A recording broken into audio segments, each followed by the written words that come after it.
Guys, we got a special guest today. We got the world champ in the house, Oshaki Icewater Foster. Champ, thank you for coming. Let's go. I see you brought the strap. I mean, we've never had a WBC belt on the set, so today is a special day for us. Absolutely. And we want to talk about, your upcoming fight and your sort of road to becoming a world champion. But I think we should start in the beginning. Who is Oshaki Foster? How did you come to get into boxing? Talk a little bit about, your upbringing, the struggles and adversities that led you to obviously where you are today.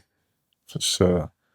Man, I started boxing just, I used to follow my older cousins and all my friends are always older than me.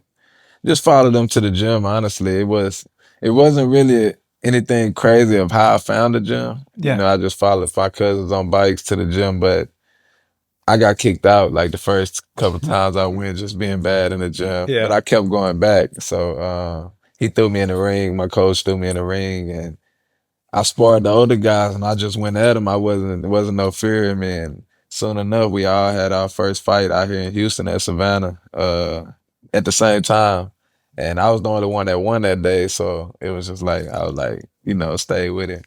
You were sold from there. Yeah. The baddest guy in the gym, the one that's causing all the ruckus, and then you go out there and you're the only one winning for the team. No, That's facts. funny. So you came from Orange, and that's where you started competing originally. But y'all would come. I guess it's a short drive to Houston, so you'd come out for Golden Gloves or amateur fights and stuff. Yeah, I was fighting a lot of one night shows in Louisiana, Houston, but when we wanted to like go to the national tournaments, we had to go through Houston and Dallas, and then that kind of thing. Okay. And how old were you when you actually made the move over to Houston when you came out here? Grown. Yeah. Full grown. Yeah, I was fully grown by the time I came and started training out here. Most of my trainers, my amateur trainers was from Orange, the Orange area. Okay. So, but we was always good friends with like Bobby and Aaron. My coaches was good friends with them. So they always helped us out in the amateurs. So that was y'all's tie to Main Street. So that's how you met the guys at Main Street. Through your coaches. Okay. Yeah, basically. And we was coming out here sparring like Miguel and them. Yeah. Same thing goes on today at that gym. Yeah. Every time you walk in there, it's a Wednesday especially, it's sparring day, not only for the boxers, but for the MMA guys too. So the parking's hard to find. You can't really get a spot unless you get you got a special reserved one. But the best fighters in the world, the best boxers in the world, Wednesday mornings, you can find them at Main Street. So, yeah, and you're right there in the thick of it. Yeah, if you haven't seen a sparring Wednesday at Main Street, Muay Thai and boxing, you're definitely missing out. Yeah, it's a definitely entertainment on both sides. Yeah, absolutely. Shot, can you talk a little bit about, your childhood? I know you've been very candid about losing your mom at a young age and running into some issues on the streets and stuff like that. And I even saw an interview with you where you mentioned a Terrence Crawford fight that you watched when you were spending some time in jail, like how that sort of motivated you to take the skills that you always knew you had and take it to the next level to become a world champ. Yeah, for me, growing up in Orange, it was, like any other place that's kind of, you grew up in the hood, you're going to see a lot of stuff. I witnessed a lot of stuff at a young age, just staying where I stayed at. And so I always had that like aggression, that kind of, mindset of trouble was just, it wasn't nothing. Like Easy It's to always find, around. yeah, it was easy to find, Yeah. and it was easy to get into, being that I seen it my whole life. So I really didn't pay no mind to like, I need to stay out of it. I thought it was kind of like a normal thing. Yeah, everybody's seeing the same thing you're seeing. Yeah. But in reality, you're just desensitized to what you were growing up around. Right. So I had been to jail a few times before the Terrence Crawford fight, but when I seen that fight, I was like, they wouldn't bail me out, like no bondsman would bail me out. They labeled me as a flight risk. So that was the time where I really sat down and was like, dang, I don't know if I'm about to sit in here. And then they sentenced me to 20 years. Oh, Like stuff like that was going through my mind. And he came on TV and it was just like, man, if I do get a chance to get up out of here, I'm about to see what I can do if I like put my all into it. So that was really, the plan for me. Cause most of the time, like I said, I went to jail maybe like 8 to 10 times, Yeah. but nothing ever stuck. Like I was getting right out, into the last time, and it was like, all right, you're facing 10 to 20, Yeah. So it was. Well, every great story has its peaks, of course, and I mean, being the world champion, that's got to be a great peak. But you can't appreciate the peaks without the valleys. So you have to remember where you came from and remember the hard road to the top that it took. But yeah, that's one of those things where it sticks out to me. And look, Terrence Crawford is one of my favorite fighters. I think he's one of the most skilled guys that's out there in the boxing world right now. But when you're watching him, and I know personally, and I might be a little biased because we train at the same gym, but technically, you are one of the most buttoned up, most elite level fighters I've ever seen. Ring, boxing IQ, everything that goes into boxing, you got it. So I imagine when you're that young and you're watching something on TV and you've got the skills to do the exact same thing, that's got to just light a fire. Like, come on, now, give me my one more opportunity. Pray to God, like give me one more shot and I'm gonna do it right. And man, to see that and to hear the story, and yeah, it gives me goosebumps even thinking about it. Appreciate it, man. Yeah. Tell me about your fighting style and how you kind of see yourself as a fighter, because I've gone back and watched several of your fights, and the word, I think ice water is the perfect fight name for you, because it's smooth, it's cold, but also you showed us in the fight before last that you're willing to go down to somebody else's territory, get into a really tough fight, and potentially even be on the verge of having to sit on the edge of your seat to see what the judges say at the end of it. But you took matters into your own hand in that 11th round, which to me was the round of the year, and then finished the fight in the 12th round. So you show not only are you like a cerebral counter puncher, but you got some dog in you too. Like you can really bite down on the mouthpiece and go to work if you have to. Oh yeah, for sure. That's my thing is that's why the water thing always been big for me. Adjust like water, move like water. So anybody in the ring, I can see myself adjusting to. I never want to go into the ring with the same style. Every fight, I want to give something different. And even during the fight, whether I box the first round and I might come at you the second round, then third round, I might go back to boxing. So, I always want to keep my opponents on their toes, Yeah. not give the same, pattern. They can figure it out. Yeah, I was sweating a little bit because that last fight whenever you were down in Mexico, I was like, okay, so this is a pretty close fight. Clearly, the contender, the guy coming up to contest for the belt, he knows what's on the line. He's got to bring it all, and he came with some good attempts and looked pretty sharp. And when you're in somebody else's country, you always start to worry a little bit. And I was like, oh God, Shock's gonna need to look for this finish just because you don't know who these judges are. And infamously in MMA and in boxing, of course, judging can be a little bit crazy. But when you don't leave it up to the judges and they get to rip their scorecards up, that's always the best and always what the fight camp and your coaches and everybody in your team wants to see. Yeah, I mean, most definitely. I wouldn't have this title right now if I didn't knock him out. Yeah. So Yeah, that's the truth of it, because in a close fight like that, like Nick said, if you're in their home country, we all know how the judging can be sometimes. And if it should go your way, but it was close enough that they can justify it the other way, best believe that they're probably going to do it. But, let's talk a little bit about Bobby Benton. You mentioned, coming from Orange and getting linked up with Bobby. He's obviously one of the highest level coaches in the game when you see who he's got in his stable of fighters right now. Obviously, you, the world champion, Regis Prograde, former world champion, top level boxer, and a whole stable of others. What do you think Bobby and Aaron bring to the game that made you choose them as your head trainers? Honestly, for me, it was the familiar, like they knew me. Yeah. I needed to find somebody that knew, that watched me as a kid, that knew what I was capable of. Cause, you go to a lot of coaches and they gonna train you that way. Mm-hmm. Right. And Aaron, like I said, Aaron has actually been in my corner. Like when I qualified for the Olympic trials, Aaron was in my corner, in the amateur. So he was pretty familiar with me. And Bobby, like I said, we've always came up here and sparred at Main Street when I was all the way up since I was 9, coming up here to spar. So it was just an easy transition for me.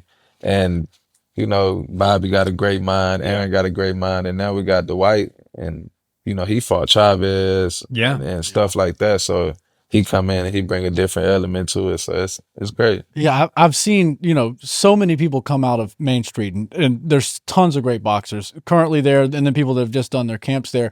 But what you notice when you watch the people that are, studying under Bobby and the rest of the guys at Main Street is there is a little bit of a style, and I don't want to call it Texas style. I don't want to call it Houston style boxing. I'll call it just Main Street boxing. But what I really love about that particular style, and moreover, the coaches at Main Street, is the fact that, yeah, like you said, they seen you, they knew who you were, they knew what your limitations were, and then what your possibilities were, and they worked around your style. They didn't try to take all of your tools away that you had developed as a younger person, and then give you all new skills. Like they're like, all right, he's already a close to finished product. We don't need to change his fighting style. Let's just make sure what he's doing is buttoned up and perfect, and then let him go be himself. Because at the end of the day, boxing is, entertainment in a form. It's like a martial art. So it's like an art, and you need to express yourself. And sometimes moving in a certain way and moving unlike anybody else is exactly what you need. So I love that they don't try to like force you into a rigid,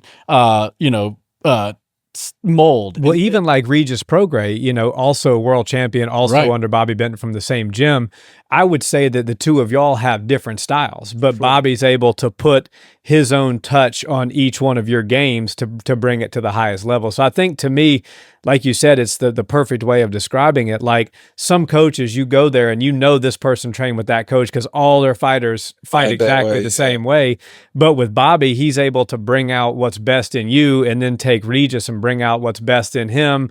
And then other fighters, that he caters to their strengths as well. So I'm partial to it because I like Bobby and I like the gym, but I think he's one of the smartest minds in the game. Everybody always brings up Freddie Roach and the other, great coaches out there, and there are a lot of great coaches, but I feel like to some degree Bobby gets brushed over a little bit as being in that elite category of coaches. Yeah, I mean, I think it's because he don't like the attention, and he don't really care for the attention. So him just getting the credit like he's supposed to, it's kind of swept under the rug. Yeah. But Bobby been around the gym since like before he was born. I Yeah. mean, his pops owned the gym before him, so Yeah. That gym's in his blood. yeah, And yeah. And yeah, he's a humble guy. You couldn't find a better coach. And, he deserves all the credit in the world when he can, go out there and devise a camp and a team for a fighter to go out there and win things as big as world titles. But yeah, he's not the kind of guy that's ever going to want the limelight or any sort of, extra credit. He's just like, these are my fighters, and we got to go out there and do what we do best. And usually they get the results they want. I love seeing it. But yeah, Bobby's one of those guys. He doesn't try to change his fighters. He gives them what they need, gives them the additional tools that they need, and then they go out there and do what they do best, man. I think that's exactly what a fighter needs. Yep. And you mentioned the Olympic trials. So your upcoming opponent, Robson Konsakow, actually is an Olympic gold medalist. Yeah. What wrinkles or what sort of things do you see in his game that you've prepared for and that you think maybe you can exploit in the ring against him on July 6th? I see a lot. I think he's a great fighter, and I think it's gonna be, especially early. I think it's gonna be kind of a little difficult because he kind of awkward, and he do some awkward. He throws some awkward Wild stuff. stuff. Yeah. He throws some awkward stuff, but man, I see a lot of holes. I'm gonna know once I get in there, when I start adjusting and seeing. But right now, I just see, he wide with his punches, Yeah. and he kind of slaps a little bit, so I ain't trying to get slapped. Yeah. But whenever you get wild, you tend to get open, right? If you're going to start slapping somebody, you get a little wild with your punches, things start to open up. And I guess those are some of the openings you see. Like, if somebody wants to go head hunt and they want to throw some things more than straight punches down the middle, then they're going to start exposing their chins a little bit. Then their body's open. And, what I love about boxing, and, there's all sorts of controversy. As you know, we do a lot of MMA stuff over here. And so we get a good cross section of boxing and MMA fans in the comment sections, and we'll have our boxing fans tell us, man, I wish MMA was 10 rounds so we could actually see a fight develop. And then the MMA guys are like, I wish boxing was 5 rounds so we could see these guys get to the point. Yeah. But what I love about boxing is like, people will say, oh, there's a feeling out period. And really it's just the first, half of the fight. Sometimes it's the first quarter of the fight. But what you see is a collection of data taking place. You're trying to pick up on feints and tendencies, and you're reading your opponent. And even if you're reading what they're doing correct or incorrect, you can collect that in a little piece of information. You've got good coaches in your corner, so they can see the same things you're seeing. And when you go back in, rinse and repeat round after round, you can start to devise more of a game plan. And boxing is one of those things where you can't go in there and hey, I'm going to do this in the first round, this in the second round, have a game plan for everything. That you got to adjust on the fly. And sometimes it's not even a round by round thing. It's an exchange by exchange thing. So quickly, you got to learn on your feet, and you got to be able to adjust on the fly. And I think that's what separates 12-round world championship boxing from pretty much anything else. Yeah. And would you say that's one of your strengths, Shock? You mentioned like you're going to get in there and see what he does and then adjust. And I've watched, as you said, you can come out one round and you can take the fight to them and just straight up, throw down. And then another round, you might be the one backing up, moving around the ropes, counter punching and being really slick. Do you think one of your strengths in boxing is your ability to read your opponent and adjust on the fly? I actually think that's my biggest strength. Yeah. I was taught young that the strongest man, the fastest man, that don't matter. The smartest man is always gonna win. So I always took that into it. Every time I went to the ring, every time I get in there, the smartest person is gonna win the fight. So I try to, especially Roger Mayweather, he really instilled that in me when I was like 14. I went to train with him. So I take that into every fight. And like he was saying, the 12-round fight versus the 8 and the 6-round fight, the fight's really when you're in a 12-round fight, the fight don't get started for real till the 6th round. Right. Right. You know what I mean? So. And that must be the adjustment coming from the amateurs, because like, what is it, 2-minute rounds in the amateurs, and they're three rounds total, right? So you're talking about 6 minutes of fighting. So when you see amateur fights, they're getting after it straight from the bell. Well, when I was there, we was doing, I think 2 minutes.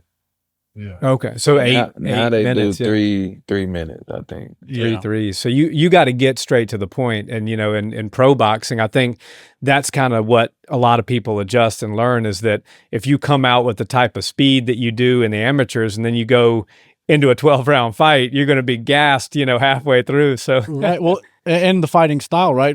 It's what I find fascinating about boxing is amateur boxing and pro boxing are essentially two different sports, right? Yeah. Because amateur boxers are looking for points, and there's a certain part of the glove you got to touch on certain parts of the body, you can get points. And so there's it doesn't really matter about damage as much. Like in pros, you really do got to focus on the damage and play in the long game. In amateurs, to me, it seems like you got to hit the ground running, and you got to start strong. You got to fight in the middle strong, and then you got to end strong. Who touches who more? It's really, yeah. I mean, now they changed it up a little bit, so they making it. When I was in the amateurs, it was the points. Yeah. So you had to hit a guy in the middle. You can't hit him on the side. It don't count. Yeah. All 3 judges got to hit the button at the same time for it to be a point. If not, then that point don't count. Is that right? So it was a whole scoring system, horrible scoring system when I was in the amateurs. But now, when Shakur and Robinson then went for their Olympics, they changed it to the pro style judging. Okay. So now it's about who controlling the ring and everything. So they're more suitable to turn pro now. It makes more sense. It's not like such a big adjustment. You know, you'd see guys who do great in amateur boxing, and then they come over and, they're just in there with a dog who has no plans on going out anytime soon. And yeah, you might have some volume on them, but they're going to accumulate damage. They're going to walk you down in the ring. And optically, that doesn't look good for the judges. So I'm glad that the amateur boxers in the Olympics are starting to see that it was too big of a difference between the two sports. And you just gotta make the amateurs a little bit more similar to the pros for the guys that are going to make that, eventual walk into the pro. Well, that's why you see a lot of the Cuban boxers. They do really well in the amateurs, and then they don't come over and necessarily do great in the pros because they're used to that old system. And they're 35 by the time they come. Yeah, over. that and the fact that they're out of their prime when they come over. Yeah, man. Definitely. But let's talk about Top Rank, because that's a big signing. You're with one of the biggest, if not the biggest, promotion in all of boxing right now. For sure. What, when you were a free agent, really led you to Top Rank? Because somebody with your skills, you could have gone anywhere. You could have gone to Matchroom, Top Rank, De La Hoya's promotion. But what made you choose Bob Arum and his promotion? Actually, after the Rocky fight, because I was a free agent going into the Rocky fight, I wasn't expecting Top Rank. No. Not no lie. We never had conversation with Top Rank. Nothing like for the last few years. So I never thought they really wanted to mess with me. Yeah. And then after the Rocky fight, they came and really what made it happen. They gave me everything I wanted. They didn't. Nah, we probably can't. They gave me everything I wanted. The 3 fights a year, and everything just made sense. And fighting on ESPN, I feel like I'm lacking certain fan base because, like I said, I'm from a small city, small city, and I had that setback in boxing to be coming back. So right now, it's for me, it's big to stay in the fans' face. Yeah. So it was big for me to fight 3 times a year and stuff like that. So that was really the big thing about fighting. Yeah. Well, I'm sure they love that because a lot of champions, everybody wants to fight a lot until they become the champion, but you became the champion and then you insisted on fighting 3 or 4 times a year. So, and I think, Top Rank does a really good job of telling stories. Like I watched a lot of the build up, when Shakur will fight or when Lomachenko will fight, and you see, how they do the YouTube videos on the fighters and their backstories and stuff. And when you say you're lacking a fan base, I don't think it's like necessarily because people wouldn't like be drawn to you and love your story. I just think they need to hear it. They need to know it. And I think Top Rank, obviously they're going to set the ring and the lights up and you can get in the ring and do your thing, but they're also going to do all the back end stuff to help tell the story of who O'Shaquie Foster is so that you can become that household name like a Shakur, like a, Ryan Garcia, Tank Davis, people like that. Yeah, for sure. I see it exactly how you said, and just being in the fans' face, standing in their face, letting them see my talents because y'all see it in the gym, and Yeah. I ain't trying to be no gym fighter. You know what I mean? I want everybody to be able to see my God-given talent, and that's my biggest thing. Just keep showing them till they say I'm number one. Yeah, exactly. Until you become undeniable, right? And at this point, you got the belt to prove it. But there's obviously more belts to collect, and then even more weight classes to jump up into. And I would say for sure, as far as becoming a household name, you're in the right spot. And being in front of the eyes is everything. You have to be seen by a lot of people. And in the last one, not many people get to fight in the Mecca. Right. So just to be able to do that is insane. But you could be the first guy fighting at 2 p.m. and you'll still tell your grandchildren, hey, I fought at Madison Square Garden one time. It's a whole different level when you're main eventing, when you're the last guy walking out. So I love when you see guys who maybe did come from a smaller town in Orange, and the whole city of Orange could be on your back, and it's still not a fraction of some of these big cities and some of the fighters that have been able to collect a fan base from L.A. or New York. Remember Mike Tyson? All of New York was behind Mike Tyson at that point. Well, if you think about MSG, some of the fighters that have fought there, Muhammad Ali, the first ever UFC card in New York was Conor McGregor versus Eddie Alvarez. Like in all forms of combat sports, the biggest names have fought there. So the fact that you're coming from, Cancun to now headlining in Madison Square Garden, it's I think you made the right move, sir. Yeah, for sure. That is correct. But yeah, becoming the household name is everything. And there's 2 ends of the fighting, right? Fighting is a sport and sports are entertainment. So the storytelling, like he was saying, Top Rank is so good at telling people stories and letting you in on the insights of somebody that you admire or a professional athlete's life that you might not know about them. And that's what people really like to see. Like, as crazy as it sounds, there's beautiful boxing that takes place every weekend in big events.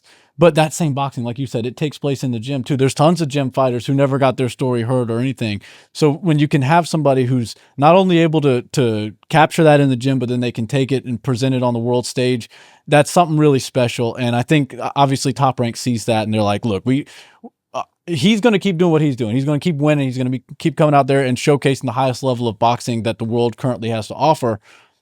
And our job right now is to tell his story. So I think the combination, the synergy between you and having everything you bring, plus Top Rank being able to do what they do, it's a great way to divide and conquer. And Top Rank too, to me, it opens up a lot of things with a lot of, big name fighters standing across from you, because that's the other thing too, right? Like when you get a Wilder and a Tyson Fury in there together, it's only going to make both of them bigger, So do you have, I know you're not overlooking Robson, your upcoming opponent, but given Top Rank has a lot of great guys at 135 and 140, are you keen to stay where you're at right now, or do you have your sights set on the heavier weight classes? And do you have, I know you're not a guy to really get on there and call people out and whatnot, but do you have any like dream fights or matchups that you'd love to have? Any mouths you like to shut up, maybe? Yeah. Nah, I want my name to be mentioned. When they keep, I see them talk a lot. They say they want to see Tank and Shakur, Tank and Devin Haney. I want my name to be mentioned in that. So Right. most definitely, I'm gonna handle my business here with Conceição, and then hopefully I'm gonna try to go undisputed if I can, or at least go unify a couple times.